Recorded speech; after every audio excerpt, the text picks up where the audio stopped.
Hey, what's up everybody?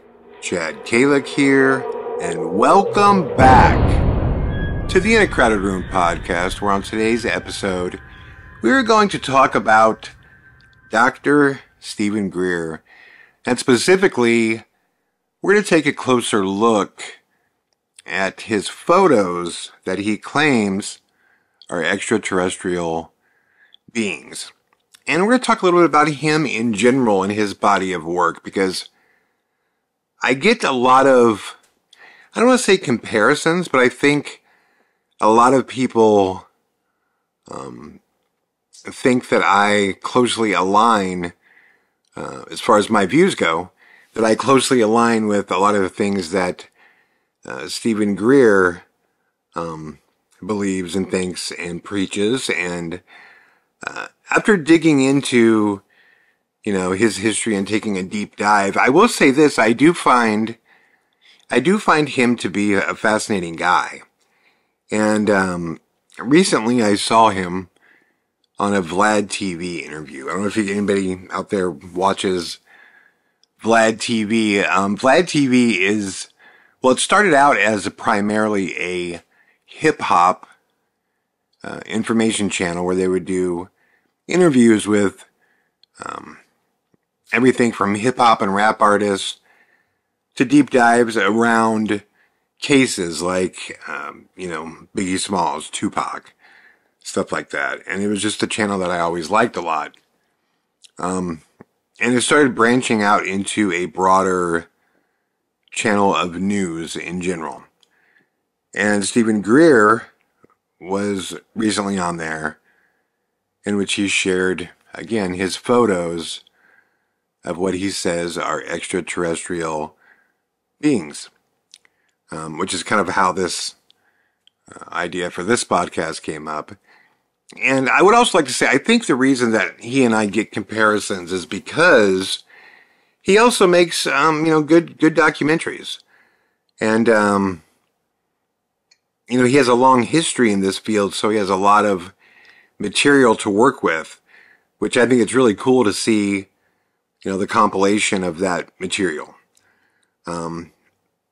We'll start with the pros. We'll start with the things that I do like about him, and then we'll get to some of the stuff that I do find a little concerning about him.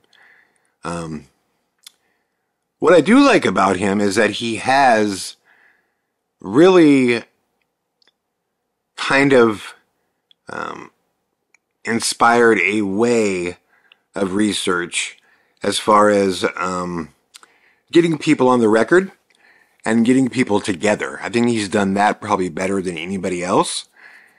He has these annual, they come off like congressional hearings, but they're pretty much, he just brings all of these people together and he gets people to go on the record together, and he has an extensive list of military personnel that have been involved with, UFO, either sightings or events, or those that claim that they've been involved in cover-ups for the government.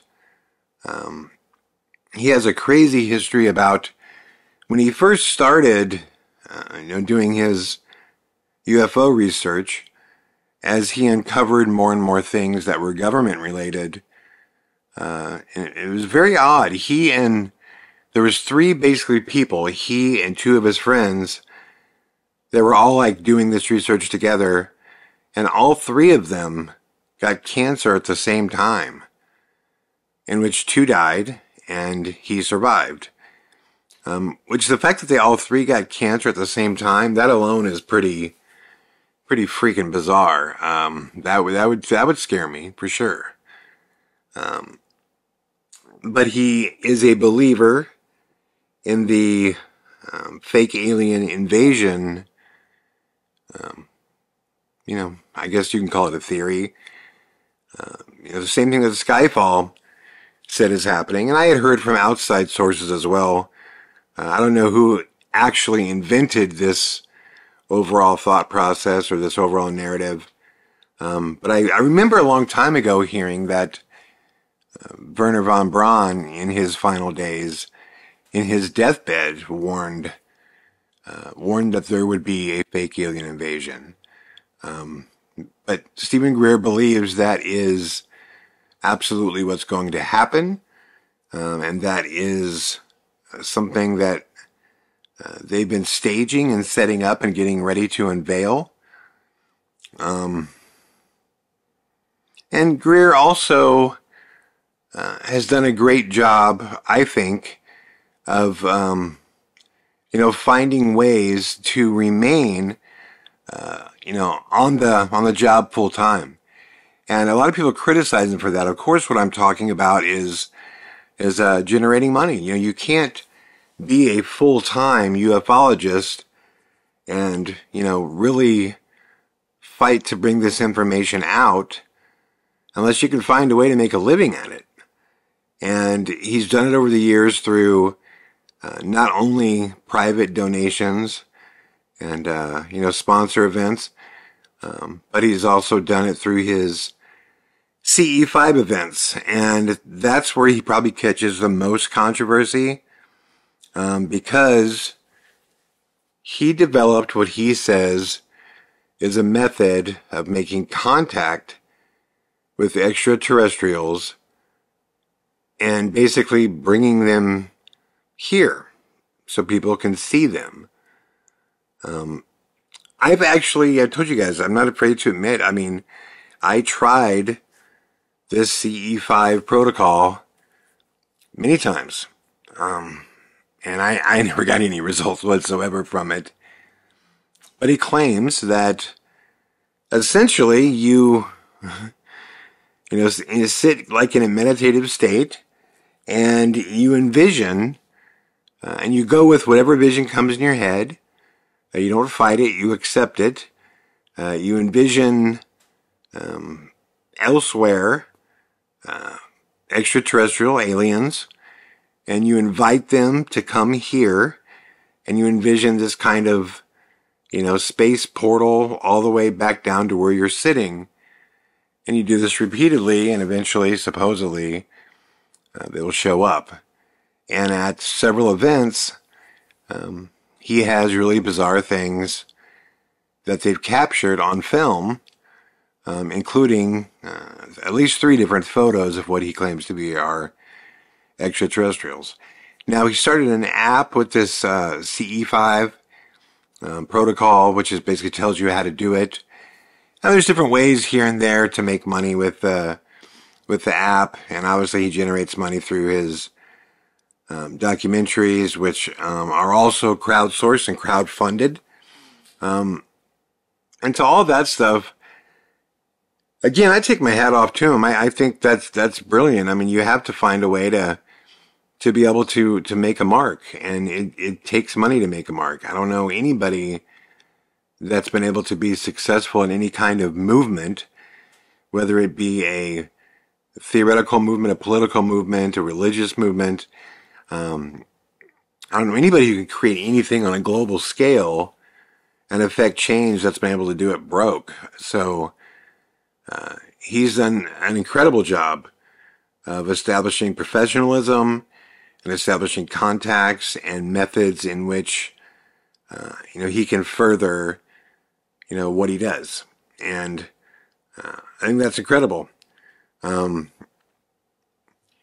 I also think that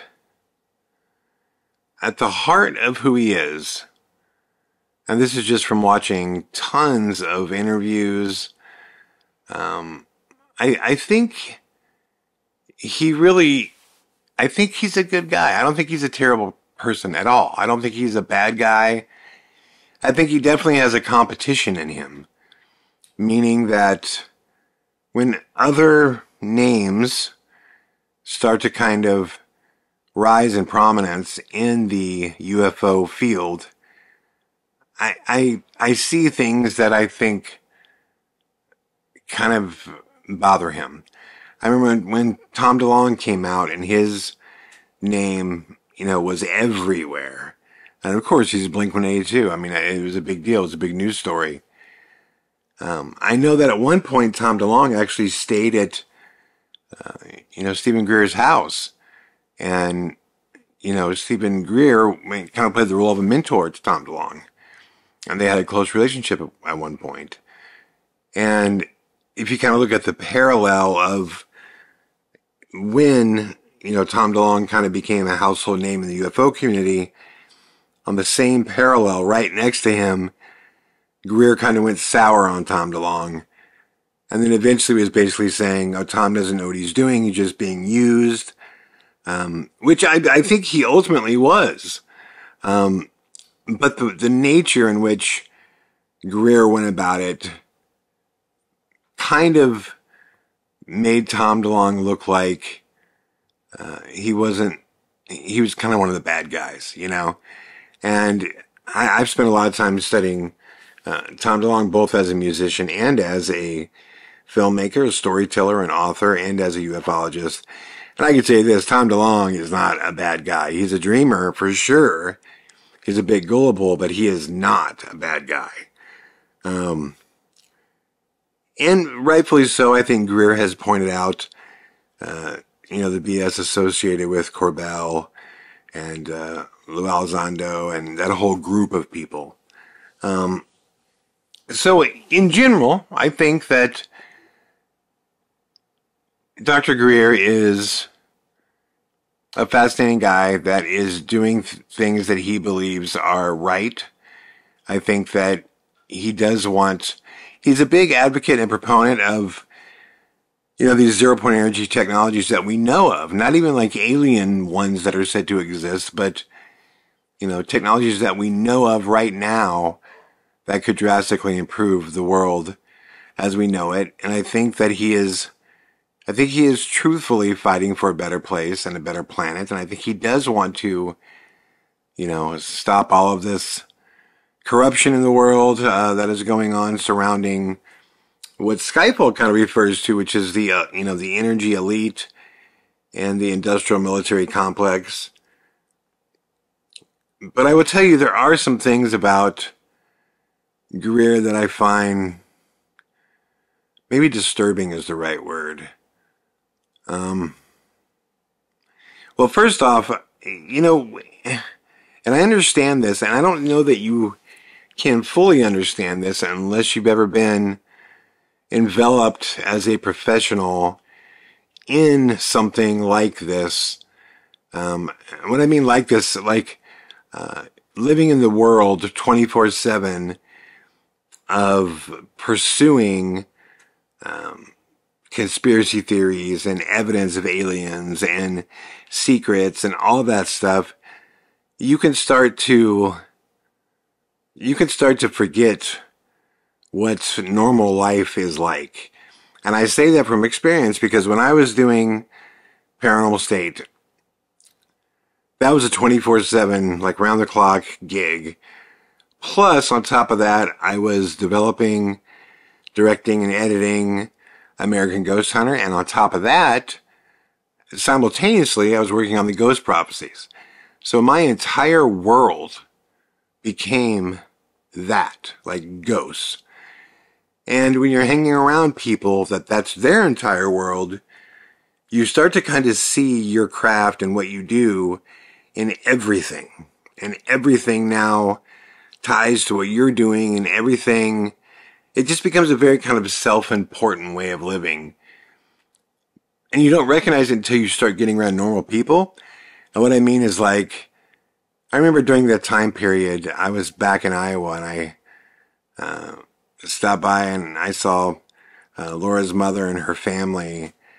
And, what I had been up to and what I was doing came up when I started just kind of talking about the things I've been up to and the places I was going, the investigations that I did, and kind of my thoughts on all this, and, my thoughts on the paranormal and ghosts and different dimensions. And, as I was talking, I remember I had gone on a 15-20 minute diatribe, and I stopped and I could look and I could see on everybody's face that everybody was looking at me like, what the fuck? Is this kid crazy? What the hell is he talking about? And to me, it wasn't even really I wasn't even really having a bizarre conversation. I was just explaining my my thoughts on life after death and, sightings and evidence and what EVPs are and where they come from, and like just all this type of stuff. And it just hit me that, wow, I didn't even see this conversation as out there.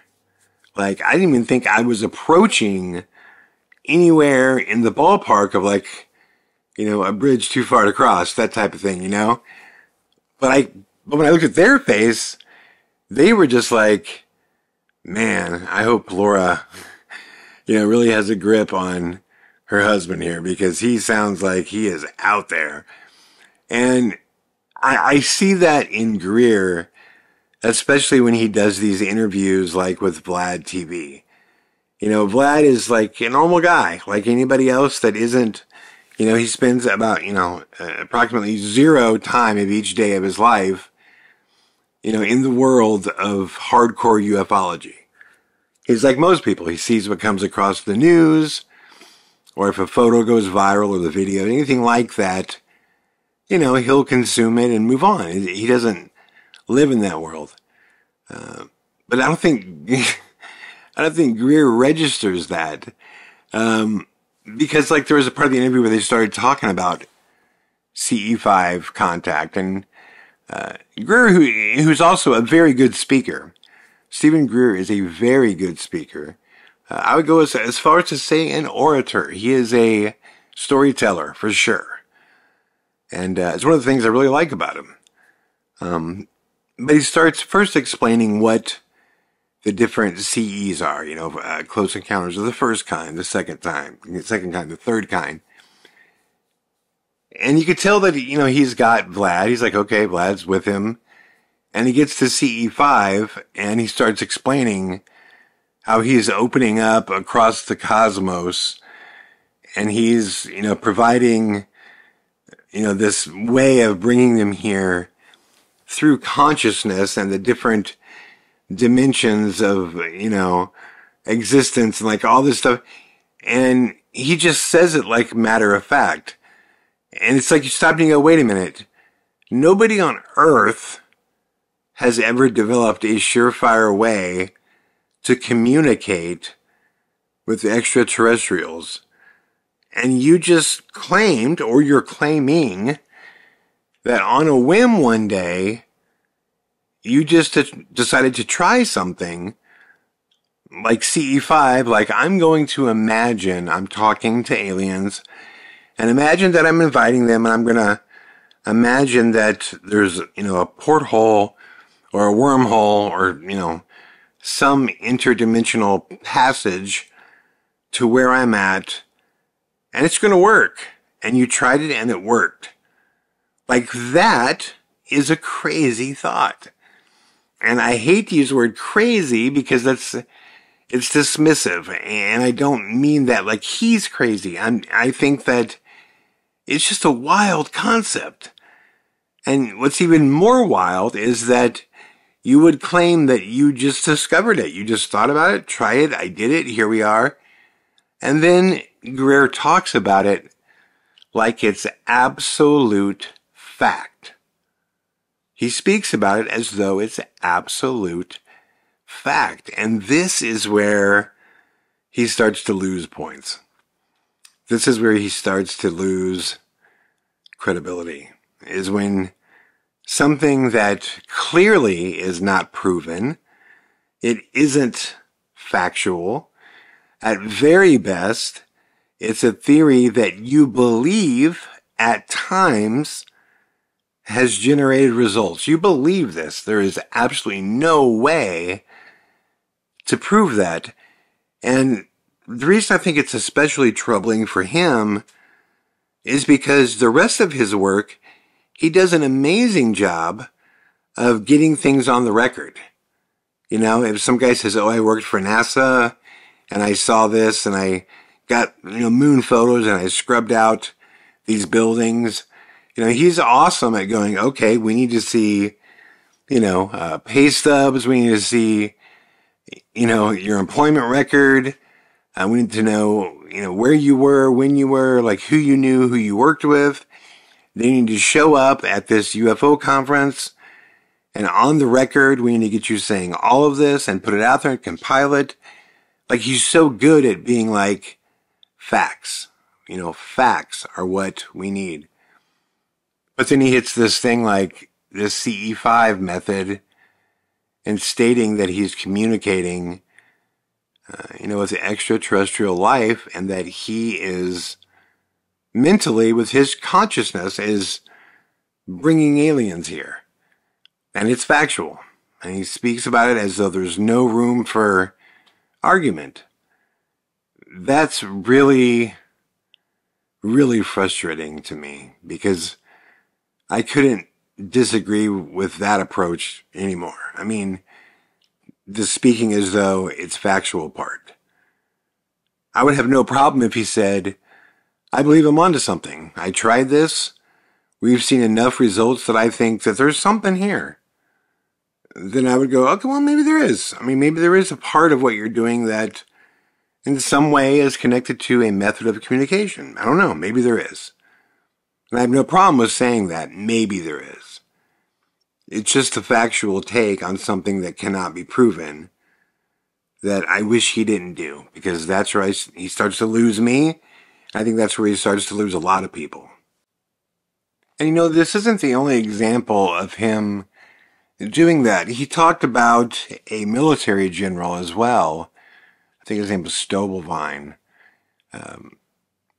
That made him a $2 billion offer to essentially do what he's doing now, but on the other side, like run interference to keep people off the agenda and off the trail of UFOs. And he claimed that he just instantly said, no, not interested. Now, let's honestly think about this for a second. Any of us, if somebody came to us with $2 billion, the amount of good that you can do in the world with $2 billion is mind-blowing. I mean, the things you can do with that much money that are positive for someone who wanted to create positive change. To claim to have not even given it a thought. And he also further claimed that this $2 billion offer from this General Stobelvine, they tried to get his wife to pressure him to say yes to it. He never explains why is it $2 billion. That's what, like $1 billion wasn't enough, so like $2 billion was like, did that just show there's more where that came from? I don't know, it's just a weird number. Why $2 billion? What would necessitate in a lifetime $2 billion versus $1 billion?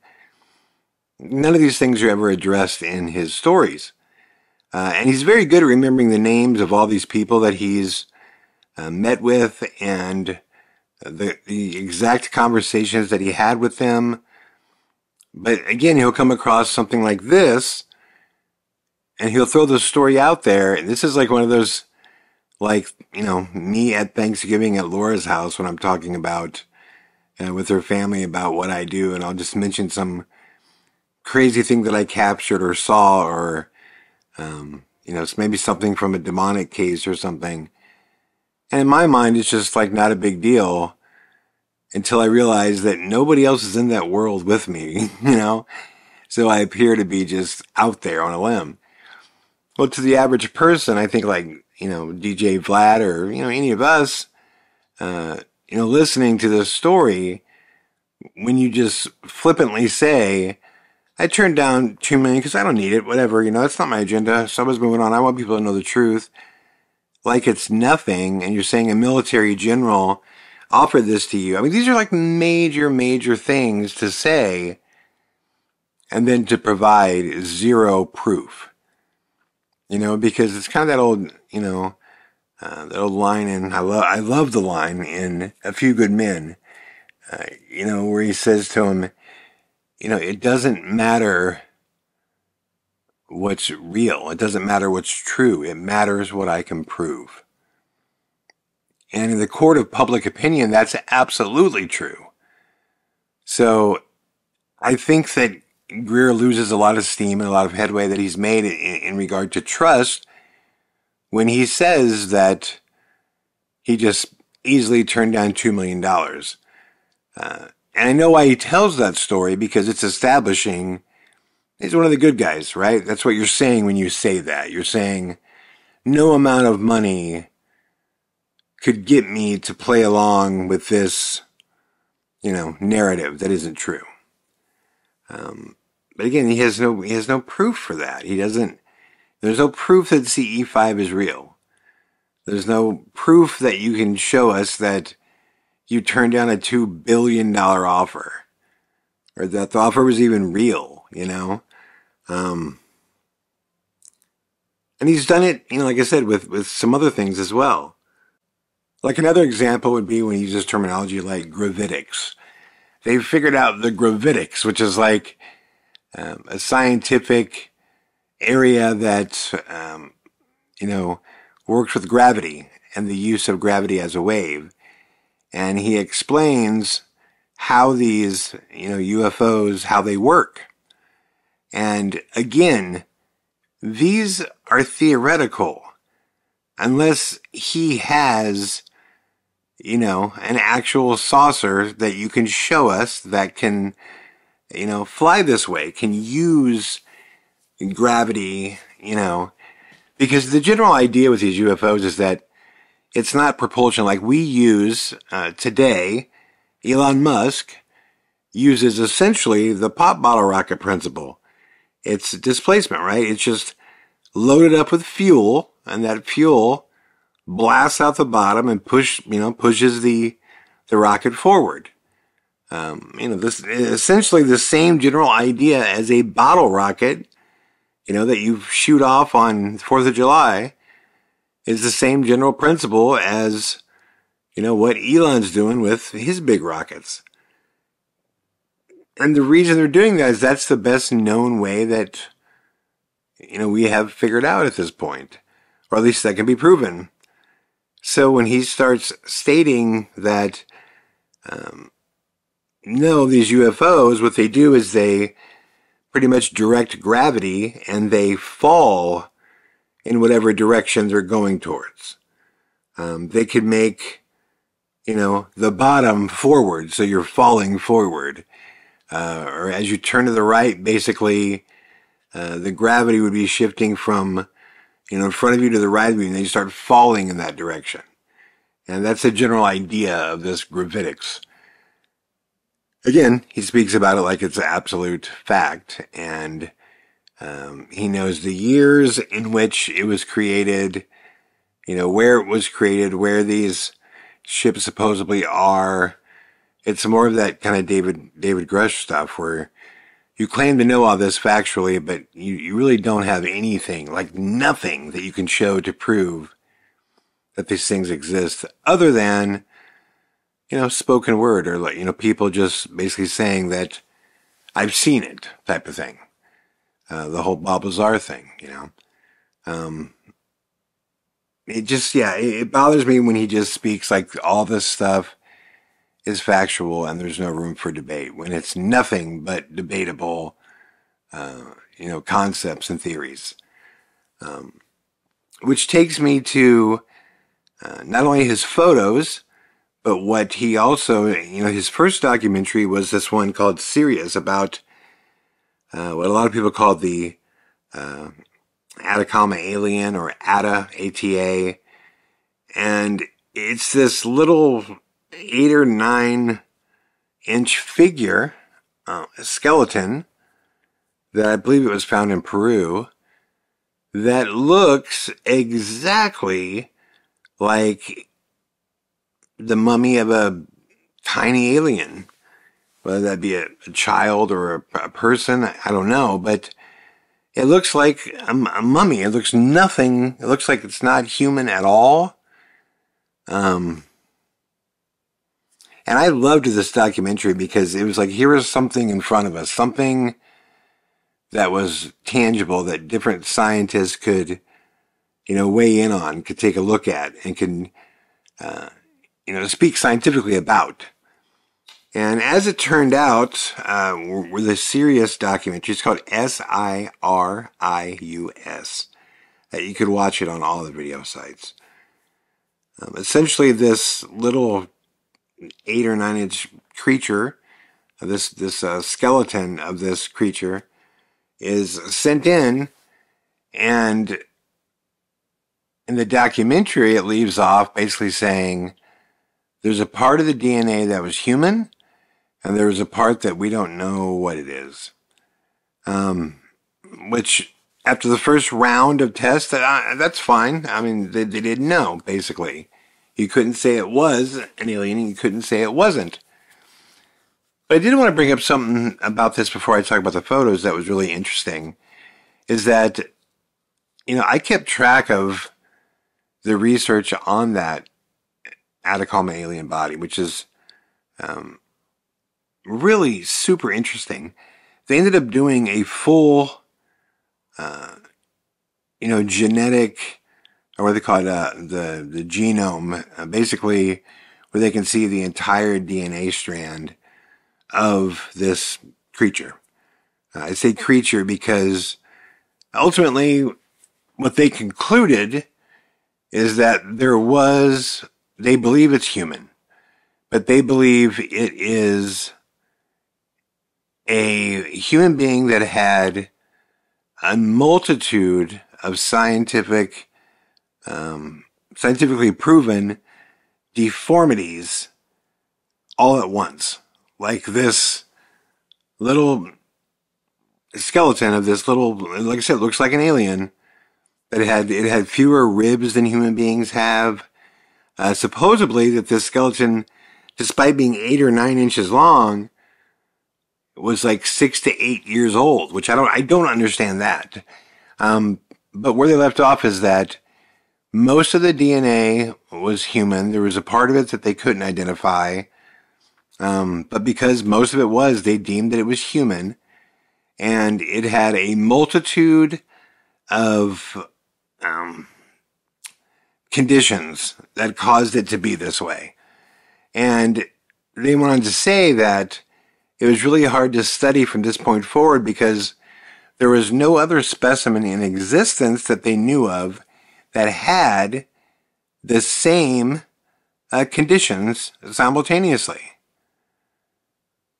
So I stepped back and I was like, whoa, is this like one of those things where they're not considering that human beings might actually be part alien? That we may have been actually created by an intelligent race that, for whatever reason, who knows what that reason is, but they created us. They genetically, took their DNA and combined it with the DNA of apes to create a new creature, a new, bipedal animal, which is us. Because if that were the case, and you went back and you looked at the DNA, the genealogy or the genome of Ada, if there was a part of that was DNA, and it had, of human DNA, and a portion of it that they didn't know, that could be extraterrestrial DNA. And maybe the reason that all of these, quote, conditions exist at the same time is because in our world, those things are a condition. But if you were a race of beings that naturally had those conditions that made you that small and that, look like this creature looks, then to them, it's not a condition. It's how they are. And we can all agree that extraterrestrials will probably be different than us. They'll probably look different. They will have different characteristics. Although I still have to wonder if that's true or not. Like, quick side note, and we could do a whole other episode on this, but I ask you this, what is to say that this isn't what it looks like?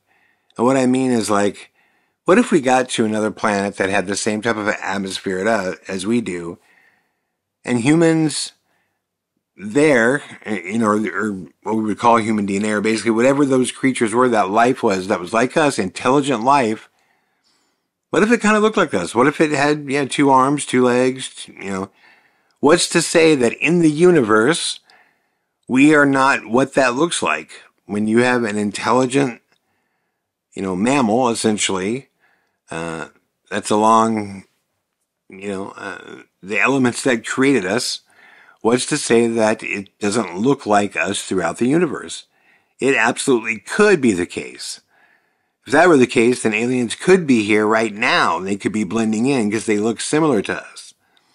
But in regard to Ada, the little, you know, like I said, little alien body-looking creature, yeah, they basically said it's mostly human, so we're going to call it human, and it has a bunch of conditions that simultaneously came together to deform this body in this way, and we were left with this.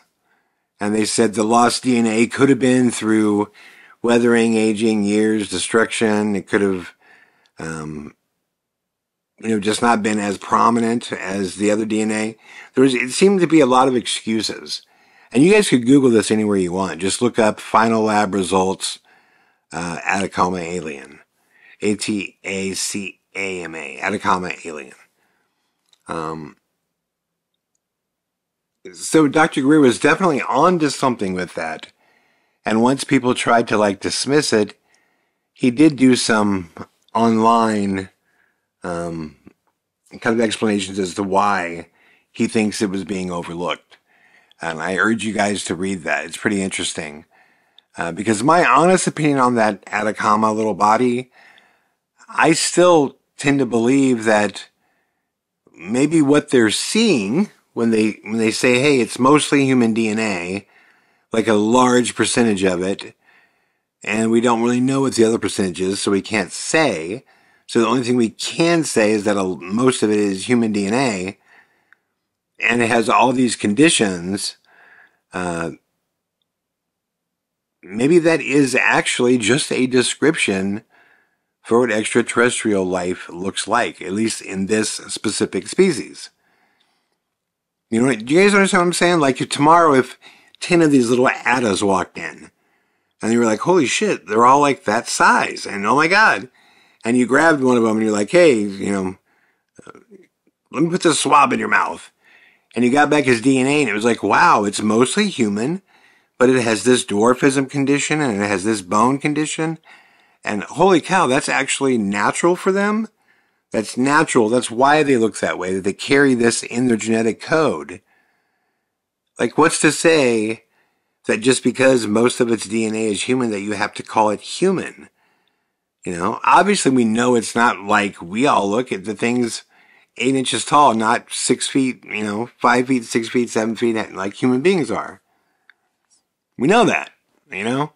So what's to say that what they were describing just isn't what it is? Like the same thing, I always ask the same question. Maybe this makes what I'm saying more clear, and I apologize if I'm not being clear. When they, often in cases with demonic possession, they will, you know, have the person who is supposedly possessed visit with a psychiatrist. And that psychiatrist will walk out and deem and go, well, I think there's multiple personality disorder. I think there's severe depression. I think this. And they'll list like 3 or 4 different, you know, basically thoughts on what is wrong, quote, wrong with them. Right? And they'll say they have these conditions. So they're not possessed. They're just a human with these conditions. Which my kind of argument to that was, well, when you're possessed, maybe that's what it looks like. Possession, when you basically break it down and start diagnosing, maybe that's what possession looks like. Maybe it looks like multiple personality disorder. Maybe it looks like severe depression. Maybe it appears, you know, like you have Tourette's. Like maybe there's all these things that they're classifying for the inability to say, oh, it's demonic possession, because science doesn't delve into the world of religion. So that's why when I hear someone go, Well, they weren't possessed. I mean, they were bipolar and they had multiple personality disorder and they had anger issues. To me, it's like, okay, well, none of those things that you just said discounts possession. And you're just describing the way they're acting. And that's kind of what I mean about this skeleton. Maybe the skeleton is actually just the way that this species is constructed. And what we see as a deformity is actually their normal, you know. But I do applaud Greer for going after that and sticking with it and fighting for it, because I don't know what that thing is. I mean, the picture of it is crazy. If you're not seeing it, look at the screen right now. This is Atta. It's wild. But what really bothered me the most was the fact that he claimed to have verifiable photos of extraterrestrial beings. He said this when he was on Impulsive years ago, and I think he showed one of the photos. And then on Vlad, he just showed 3 photos, in which I want to go over each of these photos with you. And let's start with this one right here. I believe they refer to this as the healer. Okay, now on Vlad, when describing this, Stephen Greer talked about how it had this, kind of flat triangle head, and he said it has like this beak on it, and he's referring to this right here. Now, here's my issue with this. These are photos that are taken, he says, with a Nikon camera at night in the dark. And whenever you do that, you get crazy artifacts can appear all the time, especially when you're using a flash. He is using a flash in this photo, or whoever took the photo.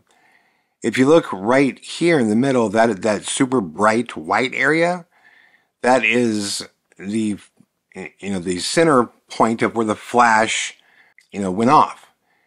So around that area, what you get is reflection. You get light reflection.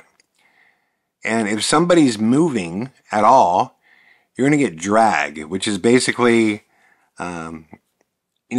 colors and objects that as they move, you get a trail of, the shape of those things. This to me absolutely just appears like somebody flashed, a camera flash as someone was either getting up or sitting down.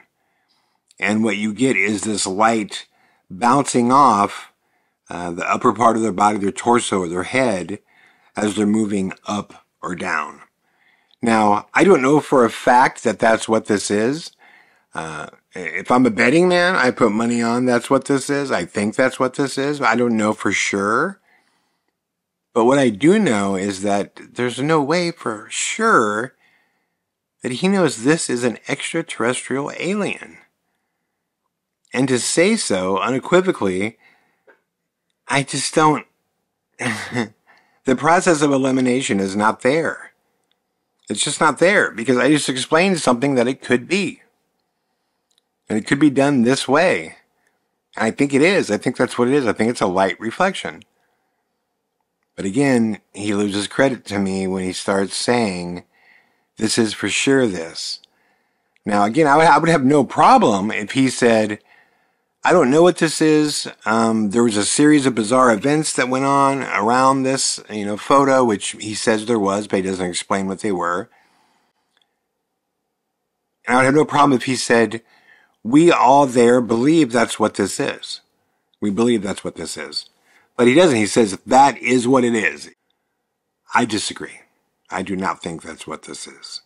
I wish it were, but I don't think that's what this is.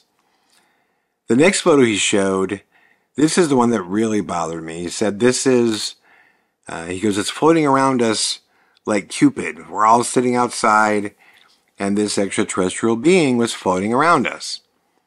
And you see one photo, which is kind of a night shot photo that shows what I thought this was in the beginning when I first saw it, which is smoke. Smoke. And light reflects off smoke, whether it's from a cigarette or from a fire that they lit. Now they're camping when they're doing this, so I'm assuming there's fires there. People smoke. There's going to be cigarette smoke around there. But this clearly to me looks like there is some form of smoke that was caught on a frame. Now that's this photo. Now the one to the left of it where it actually looks like Cupid, this has been incredibly manipulated. And I know enough about editing to tell you this. They've moved the levels up and down. They've moved the colors up and down. And what's really bizarre is you can tell from these splotches that you see right here that they have absolutely just chopped out and lowered, the opacity of the areas surrounding this Cupid-looking thing to create this Cupid figure. And I think it's because they looked at the night shot photo and said, oh, I think I could see here through pareidoia what looks like, a creature or a Cupid like flying around. And then to make that fit, they messed around with all the levels and the colors. And then they essentially just cut out what this Cupid looking creature is. This thing flying around. In my opinion, I don't believe for a second that this is an extraterrestrial being. I believe this has been grossly manipulated. I think there's massive telltale signs that it's been manipulated. And I don't know why he would say that this is for sure, an extraterrestrial being. I do not believe it is. It is my opinion. It is based upon, years and years and years of working with Photoshop and lenses and pictures. This is a complete fabrication, I believe. I believe this photo is a complete fabrication to try to make something look like it's something flying around them.